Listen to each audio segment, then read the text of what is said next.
ॐ नमो अरिहन्ताणम् ॐ नमो सिद्धाणम् ॐ नमो आयर्याणम् ॐ नमो उवज्जायाणम् नमो लोये सवसाहुणम् एषो पञ्च नमोकारो सौवापावपणासनो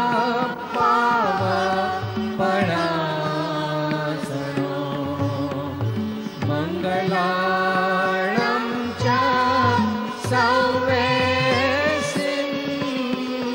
परमं हवै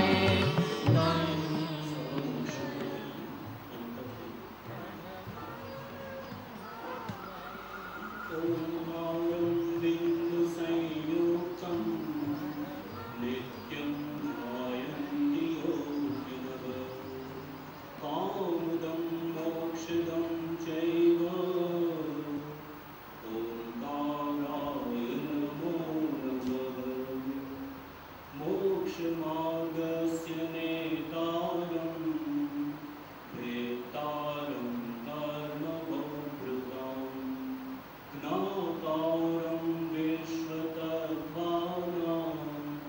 वन्दे तद्गुणलब्धये अज्ञानतिमिरान्धानां ज्ञानाञ्जनशलाकया चक्षुरुन्मीलितं येन तस्मै श्रीगुरवे नमः। अहो सद्गुरुष्णा वचनामृत मुद्रा અને સત્સમાગમ સુસુપ્ત ચેતનને જાગૃત કરનાર, પડતી વૃત્તિને સ્થિર રાખનાર, દર્શન માત્રથી પણ નિર્દોષ અપૂર્વ સ્વભાવને પ્રેરક, સ્વરૂપ પ્રતીતિ, અપ્રમદ સંયમ અને પૂર્ણ વિતરાગ નિર્વિકલ્પ સ્વભાવના કારણભૂત, અંતે અયોગ્ય સ્વભાવ પ્રગટ કરી અનંત અવ્યાપાદ સ્વરૂપમાં સ્થિતિ કરાવનાર ત્રિકાળ જયવંત વર્તો. ઓમ શાંતિ શાંતિ શાંતિ. નહીં દે તું ઉપદેશ કો પ્રથમ લેहि उपदेश, सबसे न्यारा अगम है वो ज्ञानी का देश. આજનો વિષય છે આત્માર્થીના લક્ષણો. શ્રી આત્મસિદ્ધિ શાસ્ત્રના આધારે દરેક જીવ સુખ શાંતિ અને આનંદને ઈચ્છે છે અને એની સર્વ પ્રવૃત્તિ પણ સુખ અને આનંદની પ્રાપ્તિ અર્થે જ હોય છે.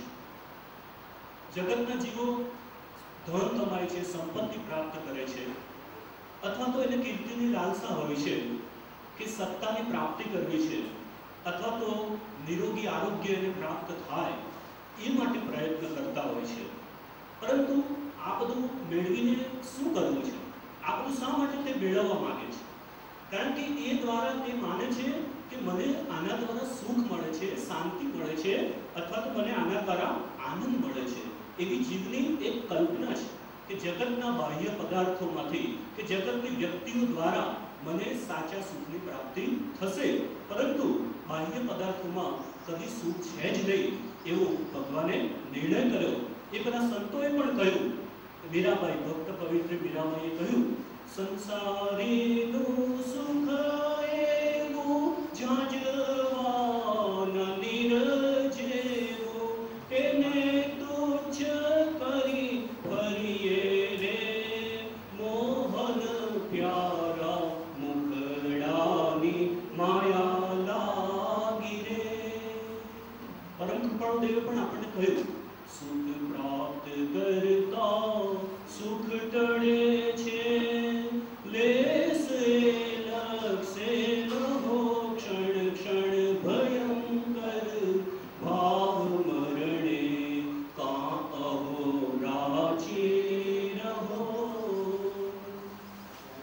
સંસારનું સુખ છે કે જેને પ્રાપ્ત કરવા માટે જગતના જીવો રાત દિવસ માટે પ્રયત્ન કરે છે, એ સુખ કેવું છે? કુલકુંદ આચાર્ય ભગવાને પ્રવચન સારની 76મી ગાથામાં કહ્યું, પરયુક્ત બાધા સહિત ખંડિત બંધ કારણ વિષમ છે, જે ઇન્દ્રિયોથી લબ્ધ તે સુખ એ રીતે દુઃખ જ કરે. પરમ કૃપાળુ દેવે પત્રાંક 108માં આપણને કહ્યું, હે જીવ, બ્રહ્મામાં તને હિત કહું છું, સુખ અંતરમાં છે, બહાર શોધવાથી મળશે નહીં. અંતરનું સુખ અંતરની સમ શ્રેણીમાં છે, તે પ્રાપ્ત કરવા બાહ્ય પદાર્થ સંબંધી આશ્ચર્ય તું ભૂલ. તો આપણા જીવનનું ધ્યેય, આપણે સાધક મુમુક્ષુ, તો શા માટે મુમુક્ષુ છે? તો કે આપણે નિરામૂળ સુખને પ્રાપ્ત કરવું છે. જે સિદ્ધ ભગવાને જે સુખ પ્રાપ્ત કર્યું છે, એ સુખની પ્રાપ્તિની દિશામાં આપણે પ્રયત્ન કરી રહ્યા છીએ. તો નિરાકુળ સુખને પ્રાપ્ત કરવું, સાચા સુખને પ્રાપ્ત કરવું, તે આપણા જીવનનું લક્ષ્ય છે, આપણા જીવનનું સાધ્ય છે. એના સાધનો અનેક છે, સત્સંગ, સ્વાધ્યાય, ભક્તિ વગેરે કરીએ, પણ એના દ્વારા સાધ્ય શું છે? તો કે મારે નિરાકુળ સુખ પ્રાપ્ત કરવું છે, મારે સાચો આનંદ, સાચું સુખ પ્રાપ્ત કરવું છે. તો આ સાચું સુખ પ્રાપ્ત કરવું હોય એની પ્રથમ નિસરણી છે સમ્યક દર્શન. એ સમ્યક દર્શનની પ્રાપ્તિ થાય ત્યારે આપણને પરમાત્માએ જે સુખનો નિરંતર અનુભવ કરે છે એની થોડીક ઝાંખી આપણને થાય. પરંતુ એ સમ્યક દર્શન પ્રાપ્ત કરતા પહેલા ઉત્તમ મુમુક્ષુ બનવું પડે, એ પહેલા મધ્યમ મુમુક્ષુ બનવું પડે, એ પહેલા જઘન્ય મુમુક્ષુ બનવું પડે. અને જઘન્ય મુમુક્ષુ બનતા પહેલા પણ મતાર્થીના લક્ષણો છોડીને સૌથી પ્રથમ આત્માર્થીના લક્ષણો એ આપણે ગ્રહણ કરવા પડે છે. જો આત્માર્થીના લક્ષણો આપણે ગ્રહણ ન કરીએ, આત્માર્થીના લક્ષણો આપણામાં આત્મસાત ન થાય, તો મોક્ષ માર્ગ મળવો દુર્લભ છે, અશક્ય છે. એટલે આ આત્મસિદ્ધિ શાસ્ત્રમાં 38મી ગાથામાં પરમ કૃપાળુ દેવે આત્માર્થીના લક્ષણો બતાવ્યા છે, તે આપણે જોઈશું. 38મી ગાથામાં કૃપાળુ દેવ કહે છે, કસાયની ઉપશાંતતા માત્ર મોક્ષ અભિલાષ, ભવે ખેદ પ્રાણી દયા, ત્યાં આત્માર્થ નિવાસ. દશાન એવી જ્યાં સુધી જીવ લહે નહીં જો, મોક્ષ માર્ગ પામે નહીં, મટે ન અંતરો. આ જ વાત પરમ કૃપાળુ દેવે થોડા 104મી ગાથામાં કહ્યું, ભવે કસાયની ઉપશાંતતા માત્ર મોક્ષ અભિલાષ, ભવે ખેદ અંતર દયા, તે કહીએ જીવનાશ. તો કૃપાળે છે કે દશાને એવી જ્યાં સુધી જીવ લહે નહીં જો, મોક્ષ માર્ગ પામે નહીં, મટે ન અંદર રોગ. જ્યાં સુધી આત્માર્થીના લક્ષણો આપણે પ્રાપ્ત નહીં કરીએ ત્યાં સુધી મોક્ષ પ્રાપ્તિ થવાની નથી. તો આપણે એક જોઈએ. પહેલું છે કસાયની ઉપશાંતતા. કસાય, કસાય શબ્દની સંધિ છૂટી પાડીએ આપણે તો કસ વત્તા આય. કસ એટલે દુઃખ અને આય એટલે આવક. જેના દ્વારા આપણને દુઃખની આવક થાય છે તેને કસાય કહેવામાં આવે છે. આ કસાય 4 પ્રકારના છે: ક્રોધ, માન, માયા અને લોભ. જૈન દર્શનનો અભ્યાસ હોય તમને ખબર હશે કે મોહનીય કર્મ ભગવાને કહ્યું છે 8 પ્રકારના. પરમ કૃપાળુ દેવે પણ કહ્યું ને, કર્મ અનંત પ્રકારના, તેમાં મુખ્ય 8, તેમાં મુખ્ય મોહનીય ગણાય તે કહું પાઠ. તો આ મોહનીય કર્મ, એ મોહનીય કર્મના 2 ભાગ પડે. એક દર્શન મોહનીય અને બીજું ચારિત્ર મોહનીય. દર્શન મોહનીયના 3 પ્રકાર પડે છે: મિથ્યાત્વ મોહનીય, મિશ્ર મોહનીય અને સમ્યક્વ મોહનીય. અને જે બીજું ચારિત્ર મોહનીય એના 25 પ્રકાર, જેમાં કસાય 4 કસાયની વાત કરી, એમાં 4 અનંતાનુબંધી, 4 અપ્રત્યાખ્યાનાવર્ણ્ય, 4 પ્રત્યાખ્યાનવર્ણીય અને 4 સંજ્વલ, એટલે ચોખ્ખું ચોખ્ખું 16, અને 9 નો કશા, હાસ્ય, રતિ, અરતિ, ભય, શોક, જુગુપ્સા, સ્ત્રીવેદ, પુરુષવેદ અને નપુંસકવેદ. આ 25 પ્રકૃતિ એ ચારિત્ર મોહનીયની છે અને 3 પ્રકૃતિ દર્શન મોહનીયની છે. એટલે મોહનીયની કેટલી પ્રકૃતિ થઈ? 28. તો આ જે મોહનીય કર્મ છે એ મોહનીય કર્મને છેદવા માટે મુખ્ય પ્રયત્ન કરવાનો છે એવું આપણા ગુરુજી વારંવાર કહે છે. તો દર્શન મોહની અને ચારિત્ર મોહની, આપણે સમ્યક દર્શન થશે ત્યારે દર્શન મોહનીની 3 પ્રકૃતિ જાય છે અને ચારિત્ર મોહનીની 4 પ્રકૃતિ જાય છે. એટલે 2 પ્રકારે આપણે પુરુષાર્થ કરવાનું છે.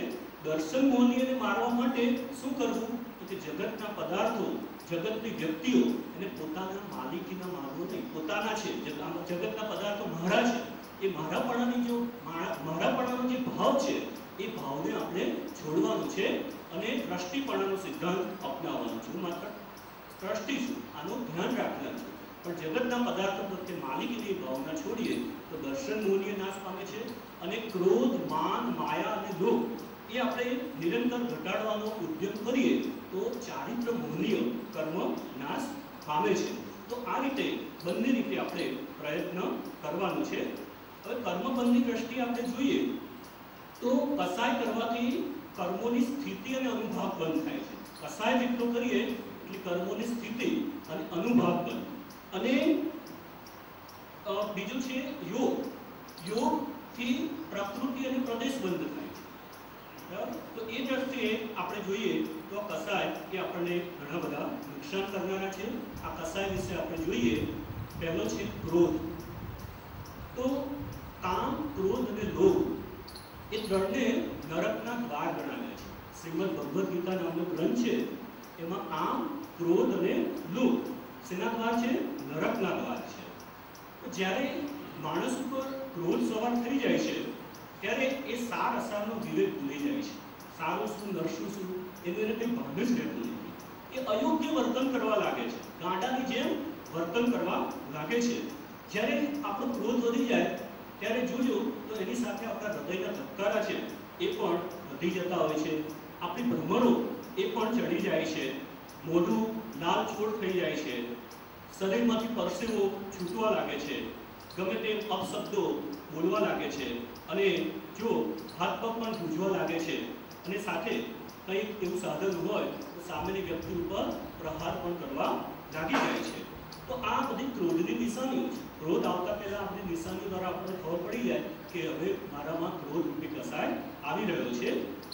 તો પ્રયોગો દ્વારા એવું સાબિત થયું છે કે આપણે જેટલો ક્રોધ કરીએ એટલા શરીરની અંદર એવા હોર્મોન્સ ઉત્પન્ન થાય છે કે એ હોર્મોન્સ લગભગ 6 મહિના સુધી એ આપણા શરીરમાં રહે છે અને એના દ્વારા આપણને અનેક પ્રકારના રોગો થવાની સંભાવના રહે છે. 6 મહિનાની વાત જેટલો વધારે લંબાવીએ ક્રોધ એટલા એ હોર્મોન્સ વધારે સમય સુધી શરીરમાં રહે છે અને એ આપણને શારીરિક રીતે ઘણું નુકસાન કરે છે. એટલે જેટલી ક્રોધની સ્થિતિ વધારે એટલા પ્રમાણમાં એ હોર્મોન્સ ઉત્પન્ન થાય અને એ આપણને ઘણું જ નુકસાન કરતા હોય છે. આ રીતે શારીરિક નુકસાન તો થાય જ છે. આપણે જાણીએ છીએ ક્રોધ કરીએ તો હાર્ટ એટેકની શક્યતા વધી જાય છે, બ્લડ પ્રેશર વધી જાય, હાઇપર ટેન્શન અને અલ્સર આવા બધા રોગો. એટલે શારીરિક નુકસાન તો છે જ, માનસિક નુકસાન પણ આ ક્રોધ કરવાથી છે જ, પણ સાથે સાથે આધ્યાત્મિક દ્રષ્ટિએ પણ આપણને નુકસાન થાય છે કે જેટલો ક્રોધ કરીશું એટલું કર્મનું ચક્ર ચાલુ રહે છે. એટલા કર્મો આપણને બંધાય છે કારણ કે સ્થિતિનો અનુભવ એ કસાયથી બંધાય છે. જેટલો વધારે ક્રોધ કરીશું એટલા કર્મો આપણને બંધાય છે અને એ ઉદયમાં આવતા આપણે ભોગવવા પડશે. હવે ક્રોધની ઉત્પત્તિ કેવી રીતે થાય છે? ક્રોધનું વિજ્ઞાન શું નથી? તો સૌથી પ્રથમ છે બાહ્ય નિમિત્ત કારણ. કોઈ વ્યક્તિ મારું અપમાન કર્યું અથવા કોઈ મને ગાળો દીધી તો મને ક્રોધ આવે છે. તો સામેની વ્યક્તિ છે એ બાહ્ય નિમિત્ત કારણ છે. સાહેબ આવે જ ને ક્રોધ, સામેની વ્યક્તિ મારું અપમાન કર્યું તો ગુસ્સો આવે જ ને, પણ દસ્સુ કુમારને ન આવે. દસ્સુ કુમારના માથે ધગધગતા અંગારા મૂકવામાં આવ્યા તો પણ એમણે ક્રોધ ન કર્યો. પાર્શ્વનાથ ભગવાન કમઠે કેટલા બધા ઉપસર્ગ કર્યા, અહીં સુધી પાણી આવી ગયું તો પણ ભગવાને ક્રોધ ન કર્યો. ભગવાન મહાવીર સ્વામી સંગમ દઈને 6 મહિના સુધી ઉપસર્ગ કરે પરંતુ એમને ક્રોધ આવ્યો નહીં. તો આ એક પહેલું બાહ્ય નિમિત્ત કારણ છે. બીજું છે અંતરંગ નિમિત્ત કારણ. એ મોહનીય કર્મનો ઉદય હમણાં આપણે જોયું. મોહનીય કર્મના ઉદયના નિમિત્તે આપણને ક્રોધ આવે છે. અને ત્રીજું કે આપણે એ વખતે હું ક્ષમા સ્વરૂપી આત્મા છું એ ભૂલી જઈએ છીએ. જે 10 ધર્મ કયા આત્માના જ લક્ષણો છે, ક્ષમા, વિનય, સરળતા, સંતોષ, એ મારો પોતાનો સ્વભાવ છે, એનું આપણે વિસ્મરણ થઈ જાય છે.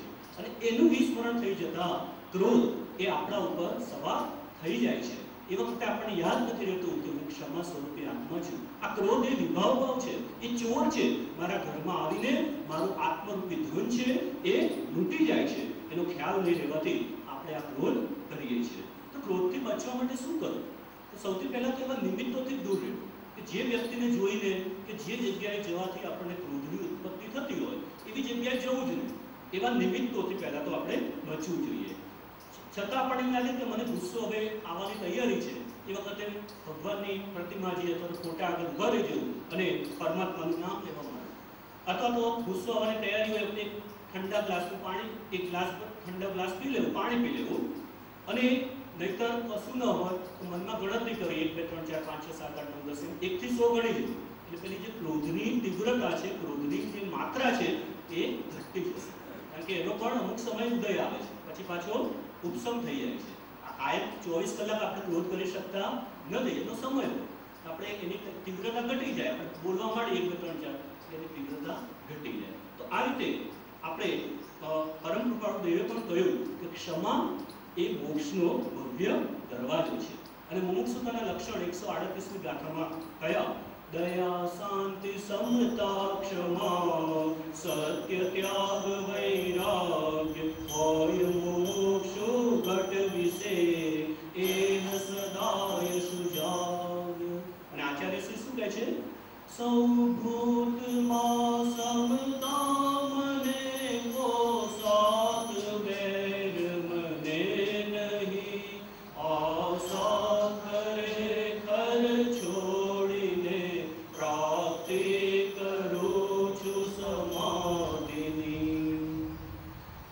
એક સંત પુરુષે કહ્યું છે કે ગુસ્સાના વૃક્ષ પર ધિક્કારના ફળ ઉગે છે અને પ્રેમના વૃક્ષ પર આદરના ફળ ઉગે છે. થોડા શબ્દ ઉચ્ચારવાથી અગ્નિની સાક્ષીએ લગ્ન થાય છે. થોડા શબ્દ ઉચ્ચારીએ તો અગ્નિની સાક્ષીએ લગ્ન થાય છે, પણ થોડા અપશબ્દો ઉચ્ચારવાથી ઘરમાં અગ્નિનો સાક્ષાત્કાર થાય છે. પરમ કૃપાળુ દેવે પણ વેરની ભાવના નિવૃત્ત કરવા કહ્યું કે ચાલ્યું આવતું વેર આજે નિર્મૂળ કરાય તો ઉત્તમ, નહીં તો તેની સાવચેતી રાખજે. તેમજ નવું વેર વધારીશ નહીં, કારણ વેર કરીને કેટલા કાળનું સુખ ભોગવવું છે તેનો વિચાર તત્વજ્ઞાનીઓ કરે છે. તો આ રીતે ક્રોધ એ મારો દુશ્મન છે અને એને દૂર કરવા માટે આપણે પ્રયત્ન કરવાનો છે. ભારે કર્મી જીવડા પીવે વેરનું ઝેર, ભવ અટવીમાં તે ભમે પામે નહીં શિવ લહે. મુમુક્ષુ જીવ તો એમ વિચારે છે કે કોઈ મારા માર્ગમાં કંટક ભલેને પાથરે, કોઈ મારા માર્ગમાં કંટક ભલેને પાથરે, પુષ્પ તેના માર્ગમાં વેરીશ હું, વેરીશ હું એના માર્ગમાં પુષ્પો જ વેરીશ. આ રીતે એ કહેવાય ક્ષમા આપવી એ ક્રોધ જીતવાનો એક ઉપાય છે. માફીની મહેફિલમાં કંઈ મસ્તી નથી હોતી, ક્ષમાની એ સાધના કંઈ સસ્તી નથી હોતી, ખમવા ને ખમાવામાં જબરદસ્તી હોતી નથી, આપો દિલ શત્રુને તો વેરની હસ્તી હોતી નથી. સમયસારની 70મી ગાથામાં પણ કહ્યું જીવ વર્તતા ક્રોધાદિમાં સંચય કર્મનો થાય છે, સૌ સર્વદર્શી એ રીતે બંધન કહે છે જીવને. અને આત્મસિદ્ધિની 104મી ગાથામાં કહ્યું કર્મ બંધ ક્રોધાદિથી હણે ક્ષમાદિક તે પ્રત્યક્ષ અનુભવ સર્વને એમાં સો સંદેહ. ઘણા બધા મહાપુરુષોએ પોતાના જીવનમાં આ ક્ષમા ગુણને ચરિતાર્થ કરેલો છે. સંત તુકારામ થઈ ગયા. એ સંત તુકારામના ભજનો બહુ પ્રચલિત. સંત તુકારામના ભજન સાંભળવા માટે એક માણસ આવે પણ ભજન સાંભળવાનું તો બહાનું, પણ એ બહાને સંત તુકારામની ટીકા કરવામાં બાકી ન રાખે, એમની ખૂબ જ નિંદા કરે. એમ સમાજમાં ઘણા લોકોને નિંદા બહુ પ્રિય છે. સામેની વ્યક્તિને આપણે દોષો જ જોયા કરીએ છીએ. 99 એનામાં સદગુણ હશે પણ એકાદ અવગુણ હશે તો આપણી દ્રષ્ટિ ક્યાં જાય છે? દોષ ઉપર જાય છે. 99 સદગુણો ઢાંકી દઈએ છીએ. દરેકની દોષ દ્રષ્ટિ, એ દોષ દ્રષ્ટિને પણ ગુણ ગ્રાહક દ્રષ્ટિ કેળવવી જોઈએ. તો એ માણસ દરરોજ નિંદા કરે, ટીકા કરે, તુકારામને નીચા પાડવાનો પ્રયત્ન કરે, પણ સંત તુકારામ તો હંમેશા સમતામાં જ રહે. એક દિવસ એવું બન્યું કે સંત તુકારામની ભેંસ એ આ માણસના ખેતરમાં બેસી ગઈ અને પાકને નુકસાન કર્યું. એટલે આ માણસ તો એકદમ ઉપડી ગયો કે ભજન ચાલતા હતા આવ્યો અને બેફામ બોલવા લાગ્યો, ગાળો બોલવા લાગ્યો અને એટલું ક્રોધભર્યું વર્તન કર્યું. પણ છતાં સંત તુકારામ તો શાંત ત્યાં બેસી રહ્યા. એટલે પેલો માણસ વધુ ઉશ્કેરાયો અને જઈને એ મોટી સૂળ હતી, એ સૂળ એમના પીઠની અંદર નાખી દીધી. આખી સૂળ હતી એ પીઠમાં એને ભરાવી દીધી અને ત્યાંથી એ ચાલ્યો ગયો. સૂળ ઢોકાવાથી પેલા સંત તુકારામને તીવ્ર વેદના થઈ. જ્યારે સૂળ કાઢવામાં આવી ત્યારે લોહી લુહાણ થઈ ગયા અને છતાં પણ જરા પણ ગુસ્સો નહીં.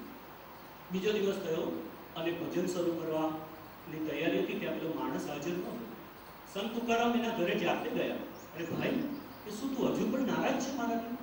અરે તું તારો ગુસ્સો ભગવાન પર શા માટે ઉતારે છે? ચાલ ભાઈ ચાલ, ભગવાનના ભજનો સાંભળવા તો તું ચાલ ભાઈ. તું તારે ગુસ્સો ઉતારો તો મારા ઉપર ઉતાર, પણ મારા પ્રભુ પર શા માટે ઉતારે છે? ચાલ ભાઈ કે તું ભગવાનના ભજન સાંભળવા ચાલ. અને એ જ વખતે પેલા માણસને પસ્તાવો થાય છે, એ એમને નમી પડે છે અને કહે છે કે મને માફ કરો, મેં તમને ઓળખી શક્યા નહીં. એવી રીતે ઘણા બધા દ્રષ્ટાંતો છે. ગૌતમ બુદ્ધ, એમને પણ પેલો માણસ ખૂબ ગાળો બોલે છે છતાં મૌન રહે છે. પછી એટલે પૂછે હું આટલી બધી ગાળો બોલું છું, તમને કેમ કંઈ કહેતા અસર નથી થતી? કે ભાઈ જો એક પ્રશ્ન પૂછ્યો એનો જવાબ આપ. તું મને કોઈ વસ્તુ આપે તો હું એનો સ્વીકાર ન કરું, તે વસ્તુ કોની પાસે રહે? તો તે મારી પાસે જ રહે. તો તે મને જે ગાળો આપી એનો મેં સ્વીકાર કર્યો નથી, તે ગાળો કોની પાસે રહેશે? અને પેલો માણસ એની માફી માંગે છે. પૂજ્ય ગુરુદેવને પ્રસંગ યાદ આવે છે. સ્વર્ગસ્થ પરમાનંદ દાદાએ મને આ વાત કરી હતી કે ઘણા વર્ષો પહેલાં એક બેન રહેતા હતા અને એ જાહેરમાં સાહેબજીને ગમે તેમ બોલવા લાગ્યા, ગાળો અને ગમે તેવા અપશબ્દો બોલવા લાગ્યા. બીજા આજુબાજુ જે મુમુક્ષુ ઊભા હતા એ બધા તો ગુસ્સે થઈ ગયા કે આવો અપશબ્દો કેમ બોલો છો? આમ એકદમ ગુસ્સે થઈ ગયા. સાહેબજી એકદમ સમતામાં એક શબ્દ પણ બોલે નહીં, ત્યાં ને ત્યાં શાંતિથી ઊભા રહ્યા. મુમુક્ષુઓને પણ ઈશારાથી કહ્યું કે મૌન કશું બોલશો નહીં તમે. પછી એમણે જેટલું ગુસ્સો કરાય એટલો ઠાલ્યો, જેટલું બોલાય શબ્દ એટલા બોલ્યા. પછી જ્યારે એ પોતે એમને બીજે જવાનું હતું ત્યારે પોતે જવા માટે નીકળ્યા ત્યારે પૂજ્ય ગુરુદેવ એમને વળાવવા માટે ઝાંપા સુધી ગયા કે ચાલો બેન આવજો, ફરીથી પધારજો. આ પ્રત્યક્ષ આપણે આ ક્ષમાનું જીવંત દ્રષ્ટાંત આપણે જોઈ શકીએ છીએ. આપણા ગુરુદેવ શીખવાડે છે કે ક્ષમા રાખ. તો આ રીતે ક્રોધની જગ્યાએ ક્ષમાનો ભાવ રાખવો એ આપણે આપણા મનુષ્ય માટે કર્તવ્ય છે. બીજું છે માન. માન એટલે શું? અભિમાન. જગતમાં માન ન હોત તો અહીં જ મોક્ષ હોત, એવું પરમ કૃપાળુદેવે કહ્યું છે. એ બતાવે છે કે આપણામાં માન કસાઈની કેટલી વિશેષતા છે. આપણે જેવી મનુષ્યમાં માનની મુખ્યતા છે, ક્રોધની મુખ્યતા નરક ગતિમાં છે, માયાચારની મુખ્યતા તિર્યજ ગતિમાં છે અને લોભની મુખ્યતા દેવ ગતિમાં છે. તો આ માન જે છે એ મનુષ્યમાં મુખ્ય છે, પણ સર્વ ગુણોનો પાયો એ સાચો વિનય છે. આત્મસિદ્ધિમાં તો કહ્યું કે જે સદગુરુ ઉપદેશથી પામ્યો કેવળ જ્ઞાન, ગુરુ રહ્યા છદ્મસ્ત પણ વિનય કરે ભગવાન. એવો માર્ગ વિનય તળો ભાખ્યો શ્રી વિતરાગ, મૂળ હેતુ તે માર્ગનો સમજે કોઈ સુભાગ. તો વિનય છે એ ભગવાને જે 12 પ્રકારના તપ કયા એમાં વિનય એ અંતરંગ તપ છે અને આધ્યાત્મિક વિકાસ માટે વિનય એ અત્યંત અનિવાર્ય છે. આપણે ગુજરાતી ભાષામાં પણ કહેવત છે કે નમ્યો તે સૌને ગમ્યો. અને કુદરતને પણ જાણે કે આ ગુણ મંજૂર હોય. તમે જુઓ કે નદી છે એ નદી ઉન્નત મસ્તકે ઉભેલા પર્વતરાજને ભેટવા જતી નથી, પરંતુ નમ્ર એવા સાગરને જ ભેટે છે. ઉત્તરાધ્યયના સૂત્રના જે 32 અધ્યયન છે એમાં પહેલું અધ્યયન પણ વિનય છે. પરમ કૃપાદેવ પણ કહે છે અહમ ભાવથી રહિત નહીં, સ્વધર્મ સંચય નાય, નથી નિવૃત્તિ નિર્મળપણે અન્ય ધર્મની કાય. અહમની રાખ ઉપર જ પરમાત્માના દર્શન થઈ શકે છે. જે મહાપુરુષો આત્મ સાક્ષાત્કાર પામ્યા તેઓએ અહંકાર રૂપી પર્વતને ભેદ્યો છે અને અહંકાર પર્વતને ભેદીને જ આત્મ સાક્ષાત્કાર પામ્યા છે. અહમ વ્યક્તિને પતનના માર્ગે લઈ જાય છે, જ્યારે વિનય છે તેને ઉદ્ધવ માર્ગે લઈ જાય છે. અહંકાર એ જ્ઞાન પ્રાપ્તિમાં પરમ વિઘ્નરૂપ છે, જ્યારે વિનય છે એ મોક્ષ માર્ગમાં લઈ જનાર પરમ મિત્ર છે. અહંકાર એ આપણા માટે દુર્ગતિના દરવાજા ખોલનાર પરમ શત્રુ છે અને વિનય એ આપણને મોક્ષ માર્ગના દરવાજા દેખાડનાર પરમ મિત્ર છે. વિનય વ્યક્તિ એ પોતાના જીવનમાં સાચી મહત્તા પ્રાપ્ત કરી શકે છે, ચાહે સંસારના ક્ષેત્રે કે ચાહે અધ્યાત્મના ક્ષેત્રમાં. વિનય વ્યક્તિ જે હોય તે જ પોતે દરેક ક્ષેત્રમાં આગળ વધી શકે છે. એટલે એક કવિએ કહ્યું કે અહમ રે અહમ તું જાને રે પરી, પછી બાકી મારામાં રહે તે હરી. ઊંચા ઊંચા સબ ચલે, નીચા ચલે ન કોઈ, નીચા નીચા જો चले सबसे ऊंचा कोई. दास कहावन कठिन है, मैं दासन को दास, अब तो ऐसा हो रहूं कि पांव तले की घास. તમે જુઓ કે વૃક્ષો એને ફળ આવે ત્યારે એ વૃક્ષ નમે છે. એવી રીતે જે સદગુણવાન વ્યક્તિ છે, જેમ જેમ સદગુણો આવતા જાય તેમ વ્યક્તિ વધુને વધુ વિનમ્ર બનતી જાય છે. અધ્યાત્મ ક્ષેત્રમાં વિકાસ સાધનાર વ્યક્તિનો વિનમ્રતા એ આપણા જ્ઞાનનો વિષય નથી, એવી વિનમ્રતા એમની હોય છે. પરમ કૃપાદેવની પણ વિનમ્રતા જુઓ. એક જગ્યાએ પત્રાંકમાં લખ્યું કે એક તણખલાના 2 ટુકડા કરવાને અમે અશક્ત છીએ. અને ત્યાં આગળ કહ્યું કે અમે તો સર્વ જીવોના અને તેમાં પણ ધર્મી જીવોના ખાસ દાસ છીએ. આ વિનમ્રતાનો આદર્શ નમૂનો છે. પૂજ્ય ગુરુદેવ પણ આપણને વારંવાર કહે છે કે મોક્ષ માર્ગમાં આગળ વધવું હોય તો નાક મૂકી દો. આ નાક કાપીને એક બાજુ મૂકી દેવું પડે, નાક નથી એ માનીને જો મોક્ષ માર્ગમાં આપણે આગળ વધીએ તો જ આગળ આપણે પ્રગતિ કરી શકીએ છીએ. એટલે નાક મૂકવું મનુષ્યને બનતું, સહેજ માપનું અપમાન થાય તો બનતું નથી. સહેજ નીચે આસને બેસાડે તો હું મોટો, મારું અપમાન કર્યું, તરત જ આપણને અભિમાન આવી જાય છે, કારણ કે મનુષ્યમાં માનની મુખ્યતા છે.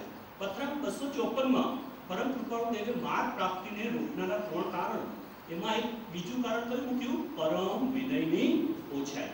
પૂજ્યશ્રીએ પણ આપણને સૂત્ર આપ્યું છે, એમાં બીજું કયું છે? આપનો સેવક છું, આપનો સેવક છું. તો આ રીતે આપણે પૂજ્યશ્રીને જુઓ કે કેટલી વિનમ્રતા પૂર્ણ વર્તન કરતા હોય છે. નાનું બાળક હોય એની સાથે પણ કેવું માન ભર્યું વર્તન કરતા હોય છે. કેટલો એમનામાં વિનય છે. તો આ વિનયની પરાકાષ્ઠા જ્ઞાની પુરુષોમાં હોય છે.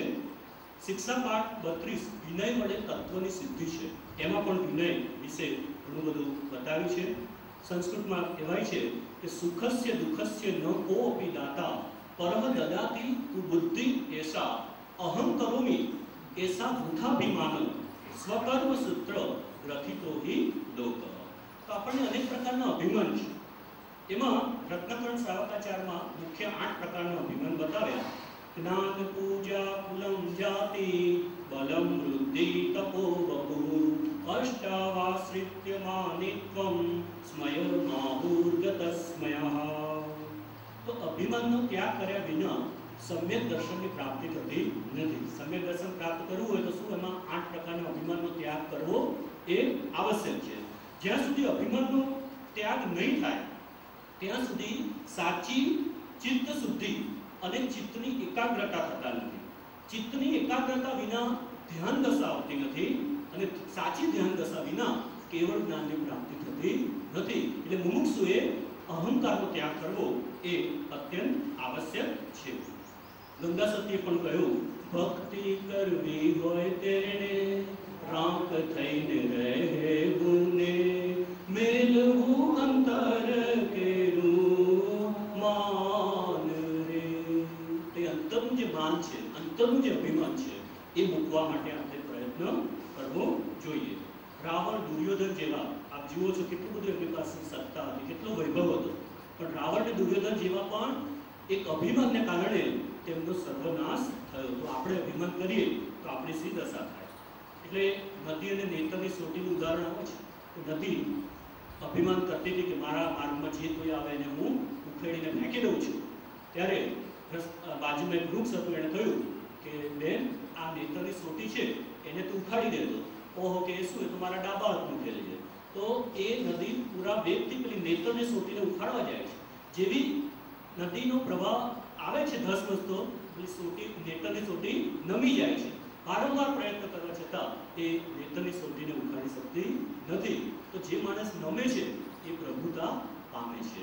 આ રીતે અભિમાન જે છે એ અભિમાનને છોડવું જરૂરી છે. આત્મસિદ્ધિમાં પણ કહ્યું, આદેહાદિ આજથી વર્તો પ્રભુ આધીન, દાસ દાસ હું દાસ છું, તેહ પ્રભુનો દીન. ત્રીજું જોઈએ આપણે માયા. માયા એટલે છેતરપિંડીના ભાવ, 420ના ભાવ, અથવા તો વિશ્વાસઘાત કરવો, દગો કરવો, એને માયાચાર કહેવામાં આવે છે. તો સરળતા વિના સામાન્ય મુમુક્ષુતા પણ સંભવતી નથી. જો જે મુમુક્ષુ સરળ નથી તેનો અધ્યાત્મ માર્ગમાં પ્રવેશ નથી. એટલે જ કૃપાળુદેવે પ્રથમ ભૂમિકામાં વાત કરી, મંદ વિષયને સરળતા, સહ આજ્ઞા સુવિચાર, કરુણા કોમળતા દિગુણ, પ્રથમ ભૂમિકા ધાર. 18 પાપ સ્થાનકોમાં પણ માયા આવે છે. અને બીજું માયા મુસાવા, કપટપૂર્વક જોઠું. મારી પાસે રૂપિયા હોય, તમે માગો કે તમારી પાસે પૈસા છે, ના ભાઈ મારી પાસે છે જ નહીં, હું કાકીને જ ઘરે ભૂલી ગયું છું. જૂઠું બોલે, બીજું કપટે કર્યું. કયું પાપ થયું? માયા મૃષાવાદ. તો આ રીતે માણસ આજે તમે જુઓ કેટલો વિશ્વાસઘાતી થઈ ગયો છે, પ્રપંચ થઈ ગયો છે કે સવારે કંઈક કીધું હોય અને સાંજે પાછો ફરી. મેં તમને આ વાત જ ક્યાં કરી. તો આ પ્રપંચ ને વિશ્વાસઘાત, સદા બાપ સાથે પણ આજે વિશ્વાસઘાત કરતા માણસ અટકતો નથી. થોડા ધન માટે પણ એ માયાચાર કરે છે. પોતાના પિતા સાથે કોર્ટમાં કેસ, જોતા જશો, પિતા સાથે કોર્ટમાં જાય છે લડવા માટે. આ રીતે માયાચાર.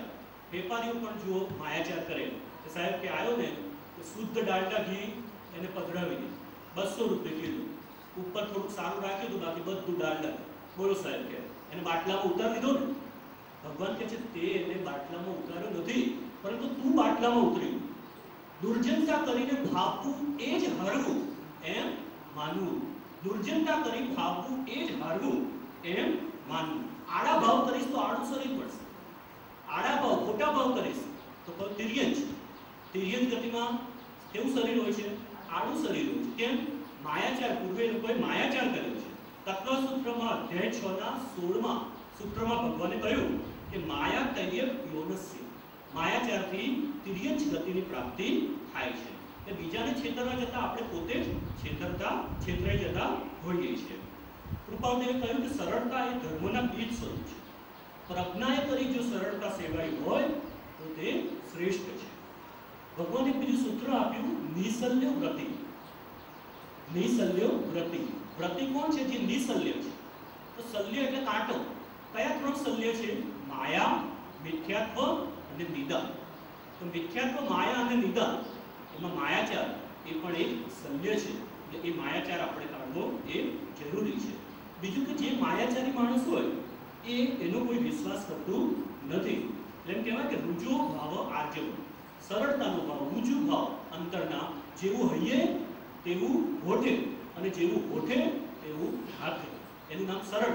હૈયામાં હોય એવું જ હોઠે આવે, અને જેવું હોઠે હોય એવું જ એના આચરણમાં આવે, એનું નામ છે સરળતા. કૃપાળુદેવે પણ કહ્યું, નહીં કસાય ઉપશાંતતા, નહીં અંતર વૈરાગ્ય, સરળ પડું ન મધ્યસ્થતા, તે મતાર્થી દુર્ભાગ્ય.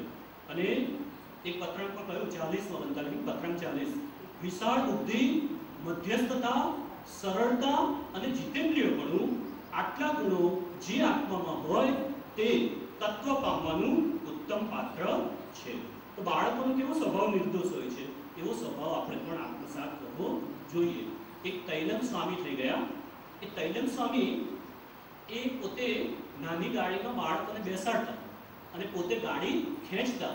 એ રીતે નાના બાળકોનો જે સરળતાનો ગુણ છે એ ગુણ આત્મસાત કરવા માટે તેઓ પ્રયત્ન કરતા હતા. આપણા મહાકવિ નાનાલાલ એમણે પણ બાળકોના સ્વભાવને બિરદાવ્યો છે. કારણ કે સરળતા એ મારો સ્વભાવ છે એવું આપણે લક્ષ્યમાં રાખીએ તો કોઈની સાથે માયાચાર કરી શકીએ નહીં. ચોથું છે લોભ. સર્વ પાપનો બાપ એ લોભ છે. અને લોભ આ કસાય કેવો છે? ઉંદર જેવો છે. હા, ઉંદર હોય, આપણે રાતે સૂતા હોઈએ તો ઉંદર શું કરે? ધારો કે આવે કોઈ તો એટલે બચકું ભરે, લોહી કાઢે અને પછી પાછું ફૂંક મારે. એટલે આપણને આમ લાગે કે આપણે એર કન્ડિશનમાં સૂતા છે. બચકું ભરે, ફૂંક મારે, બચકું ભરે, ફૂંક મારે. એટલે આપણને તો મજા આવે. જ્યારે બીજે દિવસે જોઈએ ત્યારે મોટો ખાડો પડી ગયો, લોહી લુહાણ થઈ ગયા હોઈએ. તો આ લોભ કસાય પણ એવો છે, આપણને બહુ ગમે છે, હા મજા આવે છે, પણ એ આપણા આત્માને આવી રીતે ખાડો પાડી દે છે, એટલે કે દુર્ગતિના દરવાજા દેખાડી દે છે. એ આપણને ખ્યાલ આવતો નથી. એ લોભ કસાય ક્યારે જાય છે? 10મા ગુણસ્થાનના અંતે એ લોભ કસાય જાય છે. તત્વસૂત્રમાં તો કહ્યું કે બહુ આરંભ અને પરિગ્રહ એ નરક ગતિના કારણે છે. બહુ આરંભ પરિગ્રહ કરીશું, સાહેબ નવા નવા કારખાના, નવી નવી મિલો, નવી નવી દુકાનો, બસ આ જ કર્યા કરો તો એ આરંભ કહેવાય. બહુ આરંભ કરે. અને પરિગ્રહ, સાહેબ હવે 10 લાખમાં થોડું થાય, 1 કરોડ તો થવા જોઈએ, ત્યાં સુધી તો કમાવું જોઈએ. હા, 1 કરોડ થોડા થાય, હજી મારે 10 કરોડ વાળો વિચાર મારે તો અબજ કમાવા છે. આમ ને આમ પરિગ્રહ ભેગું કર્યા જ કરે. ભગવાન ક્યાં જવાનું? તારે નિશ્ચયથી નરક ગતિ, બીજી કોઈ ગતિ સંગ્રહ નહીં. જે બહુ આરંભ પરિગ્રહ કરે છે નિયમથી એ જીવ નરક ગતિમાં જ જાય છે એવું ભગવાને કહ્યું. તો આપણા મોટાભાગના લોકો 2 પ્રકારના પુરુષાર્થમાં જીવન વ્યતીત કરે છે. એક અર્થ અને કામ, કે આખો દિવસ કમાવું અને કુટુંબનું પાલન કરવું. મારા જીવનનું ધ્યેય શું? કે સવારથી રાત સુધી કમાયા કરું, કુટુંબાદિનું પાલન કર્યા કરું. ધર્મ ને મોક્ષ કે ના કે બધું ઠીક, હવે આ નવરા લોકો કર્યા કરે, આપણે કે ધર્મ ને મોક્ષ ને બધું આપણે ન જાણીએ. મોટાભાગના સંસારી લોકોનું જીવન આ રીતે જ અર્થોપાર્જન માટે જાય છે. એને સમય જ નથી. સત્સંગ કરવા આવો તો એને સમય નથી, દુકાને જવાનું છે, ઓફિસે જવાનું, અરે ભાઈ અડધો કલાક સત્સંગ કરતે, ના કે એ ટાઈમ નથી. તો આ રીતે પરિગ્રહ એ આપણને કેટલું નુકસાન કરે છે. લોભનો કોઈ થોભ નથી. પૂજ્ય ગુરુદેવ કહે છે કે પેટ તો ભરાશે પણ જીવને પટારો ભરવો છે. એ પટારો કદી ભરાતો નથી. તો આપણામાં જૈન આપણે ખરા ને વાણિયા, એટલે આપણામાં માયાચાર અને લોભની બહુ મુખ્ય છે. માયાચારી આપણે કહેવાય, દુનિયાના લોકો માયાચારી. અને લોભ, આપણામાં લોભ બહુ. આખો દિવસ મેં કમાયા કરું ને બસ, કંઈ બીજું કામ જ નહીં, કમાયા કરું ને પરિગ્રહ ભેગો કર્યા કરું. એટલે ભગવાને એ રીતે વાત કરી કે લોભ એ આપણો મોટો શત્રુ છે. અને દાન આપવાની વાત કરે કે ના ભાઈ, કે ના દાન અપાતું હશે તો ખલાસ થઈ જાય, મારું ગડપડમાં શું થાય, મને કે બીમારી આવે તો શું થાય, દાન આપીએ તો મારા પૈસા ખલાસ થઈ જશે. પણ તત્વ જાણ્યું નથી કે દાન આપવાથી પૈસા ખલાસ થતા નથી. પરંતુ જો પુણ્ય ખલાસ થઈ ગયું તો એ પૈસા જતા રહેશે, કાં તો તું ખલાસ થઈ જશે. એટલે કે આયુષ્ય પૂરું થઈ જશે. એટલે દાન આપતા કદી આપણે ગભરાવું જોઈએ નહીં. લોભને જીતવો બહુ અઘરો છે.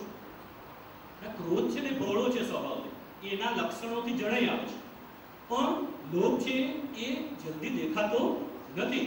એટલે બધા પાપનો બાપ એ લોભ એમ કહેવામાં આવે છે. તૃષ્ણારૂપી ખાડો અનંત છે. એ તૃષ્ણારૂપી ખાડો કદી પૂરાતો નથી. માણસને અંત સુધી આ જ રહે છે. કૃપાળુદેવ બહુ સરસ કૃષ્ણની વિચિત્રતા પાઠ આપ્યો છે. એ કવિતા પદ્ય મોક્ષમાળા પાઠ 45 એમાં એમ કે કહ્યું છે, થઈ ક્ષીણ નાડી અવાચક જેવો રહ્યો પડી, જીવન દીપક પામ્યો કેવળ ઝંખાઈને, છેલ્લી સે પડ્યો ભાડી ભાઈએ ત્યાં એમ ભાગ્યું, હવે ડાળી માટી થાય તો ઠીક ભાઈને, હાથથી હલાવી ત્યાં તો ખીજી બુડે સૂચવ્યું એ, બોલ્યા વિના બેસ બાળ તારી ચતુરાઈને, ઓહો રાજચંદ્ર દેખો દેખો આશા પાસ કેવો, જતા નહીં ગઈ દોષે મમતા મરાઈને, જતા નહીં ગઈ દોષે મમતા મરાઈને. 10 વૈકાલિક સૂત્રમાં પણ ભગવાનિક સૂત્રો આપ્યું કે જથા જથા લાહો તથા તથા લોહો. જેમ જેમ લાભ વધે છે તેમ તેમ લોભ પણ વધતો જાય છે. શિક્ષા પાઠ 25 પરિગ્રહ અને સંકોચ, એમાં પરમ કૃપાદેવે બહુ સરસ લખ્યું છે કે કોણ જાણે લક્ષ્મી આદિમાં, એમ તેને વાક્ય આપ્યું છે કે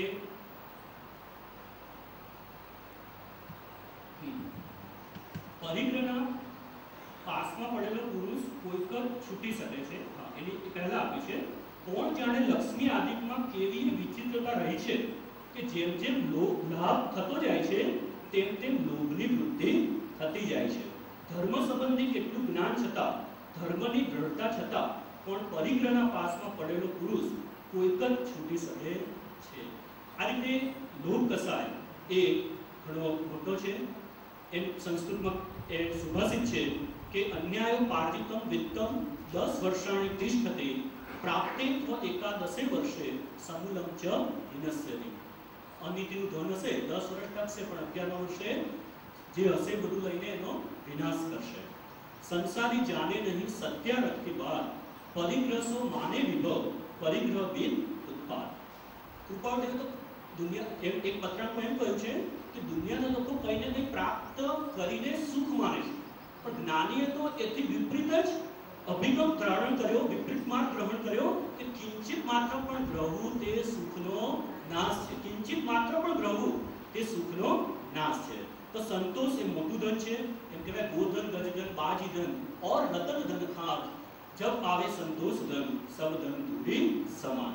જ્યારે આપણને પૈસા આવે ત્યારે શું કરવું? કબીરદાસજી કહે છે કે घर में कबीर जी के पानी बाढ़ो नाव में घर में बाढ़ो डाम दोनों हाथ उलेचिए यही सयानो काम. જેમ પૈસા આવે નાવમાં પાણી ભરી જાય તો તે ઉલેચીએ છીએ, એટલે પૈસા આવે તેને ઉલેચવા, એટલે કે દાનમાં આપતા રહેવું જોઈએ. જ્યારે આપણી પાસે કોઈ વ્યક્તિ માંગવા માટે આવે ત્યારે એને કંઈક ને કંઈક આપવું જોઈએ. ભિખારી આવે કે કોઈ જરૂરિયાત, ક્યારે વ્યક્તિ આપણી પાસે આવે એને અત્યંત જરૂરિયાત હોય ત્યારે આપવું. पर जो आपने ना पाड़ी तो रहीमदास जी शू कहे छे, रहीमन वेदर मर चुके जो कहूं मागन जाई उनके पहले वे हुए जिनमुख निकसत नाही. जे ना पाड़े छे आ सामेनी व्यक्तिने आपवानी ए एना पहेला मरी गयो छे एम कहे छे. श्री रविसार नामना ग्रंथमां कह્યું કે ભક્તિ અને દાન એ બંને ગૃહસ્થ ધર્મના પાયા છે. વહેતી નદીઓ એ પણ આપણને ઉપદેશ આપે છે કે વહેતા રહો, વહેંચતા રહો, ધન્ય થશે જીવન. આ રીતે લોભ એ બહુ મોટો શત્રુ છે અને લોભને ઘટાડવા માટે સંતોષ અને સંતોષની પ્રાપ્તિ માટે આપણે દાન ધર્મને અંગીકાર કરવો જોઈએ. તત્વસૂત્રના અધ્યાય 7માં પણ દાન અંગે કહ્યું કે અનુગ્રહાર્થમ સ્વસ્ય અતિ સર્વોદાનમ. અને બીજું સૂત્ર આપણું વિધિ દ્રવ્ય દાતું પાત્ર વિશેષા તદ વિશેષ. આજે આપણે જોઈએ છે કે જગરુસા અમાસા વર્ણ મહાન દાનેશ્વરીઓને આપણે યાદ કરીએ છીએ. આપણે આપણી સંપત્તિનું 25% જો દાન આપીએ તો એ ઉત્તમ દાની કહેવાય. 10% આપણે મધ્યમ અને 6% આપણે જઘન્ય. તો આપણે બીજાને આપવું જોઈએ, કારણ કે ખાયા સો ખોયા, ખીલાયા સો આયા. આપણું તે આપણું અને રાખ્યું તે રાખ. તો આ 4 પ્રકારના કસાયને શીખવા જરૂરી છે. આપણે નિયમ સાથી 115મી પ્રાર્થના બોલીએ છીએ. જીતે ક્ષમાથી ક્રોધને વરી માધવે માનને આર્યવચતી માયા કરે સંતોષ દ્વારા લોભ. 4 કસાય જોયા. હવે 9 નો કસાય. ભલે નો કસાય છે પણ એક નો કસાય બીજા કસાયને ઉત્પન્ન કરી શકે છે. ભલે નાના છે છતાં એનાથી બીજા પણ કસાયો ઉદ્ભવે છે. હાસ્ય તો દ્રૌપદીએ માત્ર એક જ વાક્ય બોલ્યા કે આંધળીના તો આંધળા જ હોય, તો આખું મહાભારત સર્જાય.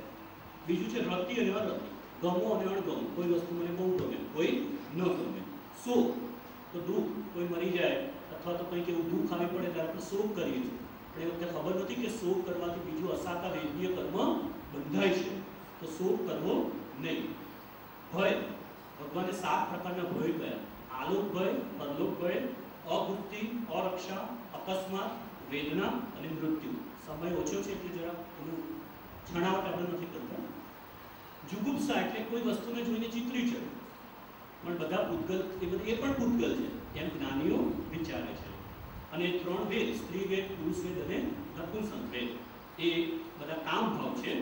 10 વૈજ્ઞાનિક સૂત્રમાં કહ્યું કે હાથ પગ કપાયેલા હોય, નાક કાન વગરની 100 વર્ષની ડોસી હોય તો પણ મુનિ એની સામે દ્રષ્ટિ કરે નહીં. જ્યારે આજકાલ આપણા ઘરમાં ટીવી ચેનલ અને વિડીયો દ્વારા આપણે કેવા કેવા દ્રશ્યો જોઈએ છે અને આપણા બાળકો પણ કેવા દ્રશ્યો જુએ છે એ આપણે વિચારી લઈએ આના પરથી. હવે આ કસાય અને નો કસાય જોયા, ખરેખર તો રાગ અને દ્વેષ એ બંનેના પ્રકાર છે. રાગની અંદર માયા, લોભ, હાસ્ય, રતિ અને 3 વેદ આવી જાય છે. જ્યારે દ્વેષની અંદર ક્રોધ, માન, અરતિ, શોક, ભય અને જુગુપ્સા. તો છે તો રાગ દ્વેષનો વિસ્તાર જ છે. હવે કસાય વધવાના કારણો આપણે જોઈએ કે મહાપ્રજ્ઞજીએ એક આહાર અને અધ્યાત્મ નામનું એક પુસ્તક લખ્યું છે. એમાં એમણે કહ્યું કે ક્રોધ ક્યારે ઉત્પન્ન થાય? જ્યારે આપણા શરીરમાં પિત્ત વધારે, એવા કાંદા, લસણ, મરચા આવો ખોરાક આપણે લઈએ તો આપણામાં ક્રોધની ઉત્પત્તિ થાય છે. અથવા તો ઘી તેલ બહુ ઓછા ખાઈએ, સાવ ઘણા લોકો ખાતા જ નથી હોતા, તો થોડાક તો લેવા જોઈએ એટલે ક્રોધની ઉત્પત્તિ થાય છે એમ કહેવાય છે આહારની દૃષ્ટિએ. માન કેમ ઉત્પન્ન થાય છે? તો વાયુકારક ખોરાક ખાવાથી માનની ઉત્પત્તિ થાય છે. માયા માટે એમ કહેવાયું કે કફ, પિત્ત અને વાયુનો પ્રકોપ થવાથી માયા છે. અને લોભ માટે કફવર્ધક ખોરાક ખાવાથી. વાસ્તુશાસ્ત્રની દ્રષ્ટિએ જોઈએ તો ઉત્તર તરફ માથું રાખીને સૂઈએ અથવા તો અગ્નિ દિશામાં આપણે માથું રાખીને સૂઈએ તો ક્રોધની ઉત્પત્તિ થાય છે. નાડીશાસ્ત્રની દ્રષ્ટિએ જોઈએ તો જ્યારે 2 નાડી, ચંદ્ર નાડી અને સૂર્ય નાડી, તો જ્યારે સૂર્ય નાડી જમણા નસકોરાથી શ્વાસ લઈએ આપણે, એ સૂર્ય નાડી, તો એ જ્યારે ચાલતી હોય ત્યારે ક્રોધની ઉત્પત્તિ થતી હોય છે. એટલે એના માટે કંઈક ઉપાય કરીને એક આ નાડી બંધ કરી દેવી અને આ ચંદ્ર નાડીથી શ્વાસ લેવો. હવે આગળ જોઈએ માત્ર મોક્ષ અભિલાષ. તો માત્ર મોક્ષ અભિલાષ કોને હોય? જ્ઞાનીને. મુમુક્ષુને તો મુખ્ય મોક્ષ અભિલાષ. ગુરુદેવ આપણે કહે છે કે મુખ્ય મોક્ષ અભિલાષ એ આપણ મુમુક્ષુને હોય.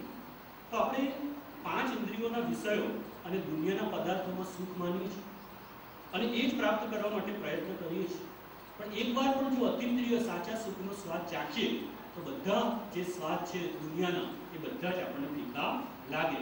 એક બાજુ 3 લોકના તમામ સુખ મૂકવામાં આવે, 3 લોકના જીવોના તમામ સુખ એક ત્રાજવામાં મૂકવામાં આવે, એક પલ્લામાં મૂકવામાં આવે, અને બીજા પલ્લાની અંદર સિદ્ધ ભગવાનનું 1 સેકન્ડનું સુખ મૂકવામાં આવે.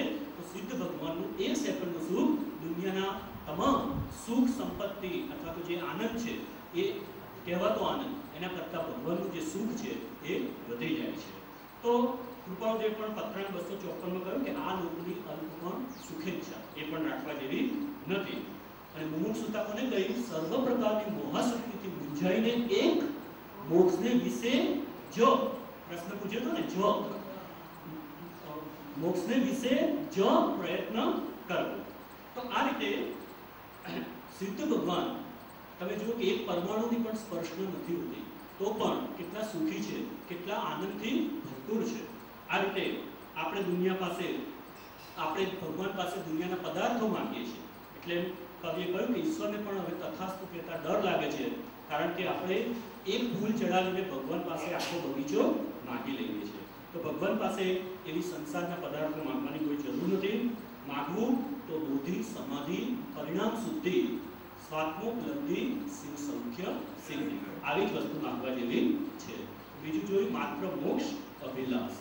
આગળ જોઈએ ભવેખેદ. ભવેખેદ એટલે વૈરાગ્ય. તો વૈરાગ્ય એ સમ્યક્ત્વના જે 5 અંગો છે એના પૈકી નિર્વેદ છે. વિરાગસ્ય ભાવો વૈરાગ્ય. દેહ, સંસાર અને ભોગો પ્રત્યે અનાસક્ત બુદ્ધિ થવી એને વૈરાગ્ય કહેવામાં આવે છે. એ વૈરાગ્યની પ્રાપ્તિ માટે 12 ભાવનાઓ કહી ભગવાને, જે વૈરાગ્યની જનની છે. એ 12 ભાવનાઓ સેવાથી આપણામાં વૈરાગ્યની ઉત્પત્તિ થાય છે. કૃપાળુદેવે પણ કહ્યું કે વૈરાગ્ય એ જ અનંત સુખમાં લઈ જનાર ઉત્કૃષ્ટ ભોગ્યો છે. આપણું આત્મવસ્ત્ર એ કર્મોને કારણે મલિન થયું છે. ઘણા બધા અનંત કર્મો લાગેલા છે. એ આત્મરૂપી વસ્ત્રને જો ધોવું હોય તો વૈરાગ્ય રૂપી જળ જોઈશે. વૈરાગ્ય રૂપી જળથી આ આત્મા, આપણો આત્મા ઉપર જે કર્મ લાગ્યા છે તે ધોવાશે. राजा राणा छत्रपति हाथी के असवार मरना सबको एक दिन अपनी अपनी बार.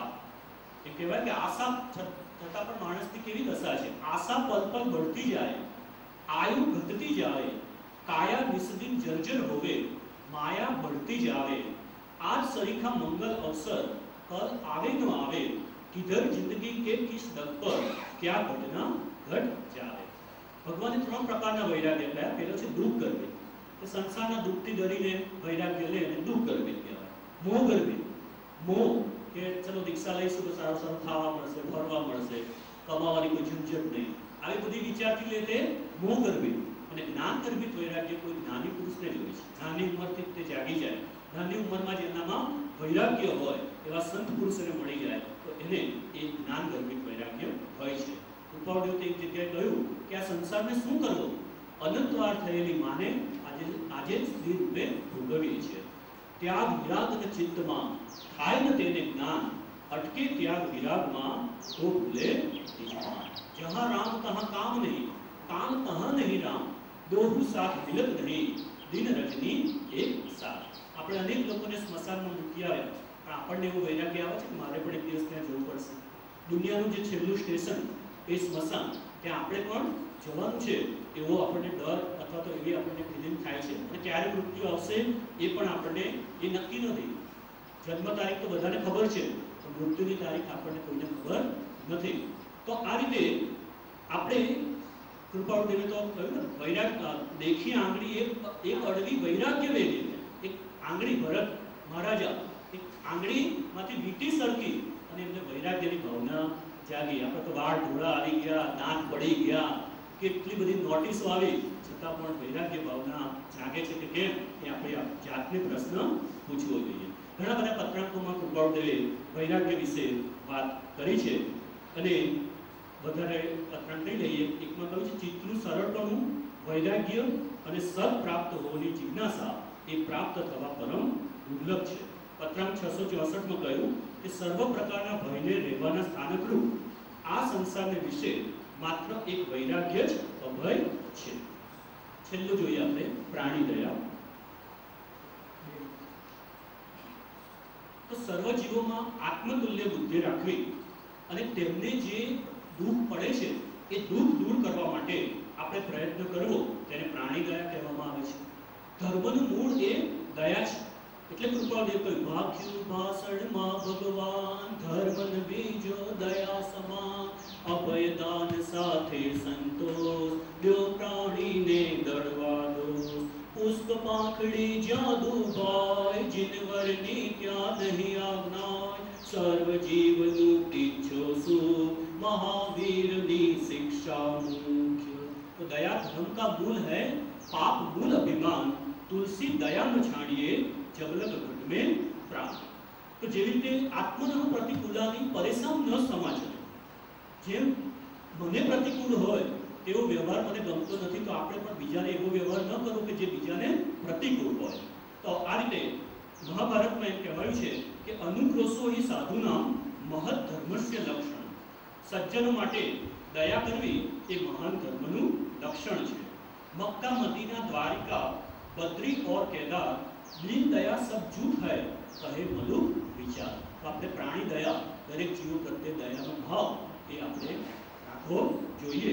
અને સાચો વિકાસ તો આપણો ત્યારે થયો કહેવાય, આધ્યાત્મિક વિકાસ, કે જેટલું આપણું ચિત્ત અન્ય જીવોના દુઃખોને જોઈને દ્રવિત થાય અને એને મદદરૂપ થવાની ભાવના થાય. આપણે પ્રસંગ સાહેબ ગુરુદેવની જે બાયોગ્રાફી બહાર પડી છે એમાં એક પ્રસંગ આપેલો છે, વાંચજો દયાનંદ.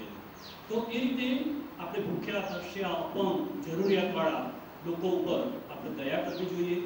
સાથે અંતરદયા, કે મારો આત્મા અનાધિકારથી સંસારમાં પરિભ્રમણ કરે છે, એમાંથી હું મારા આત્માને બચાવું અને શાશ્વત સુખની પ્રાપ્તિ કરું, તે અંતરદયા છે.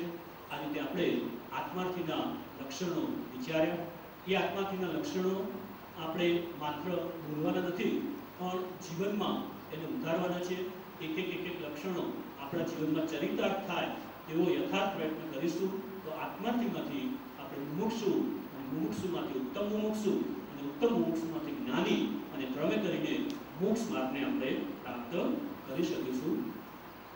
સદગુરુ દેવ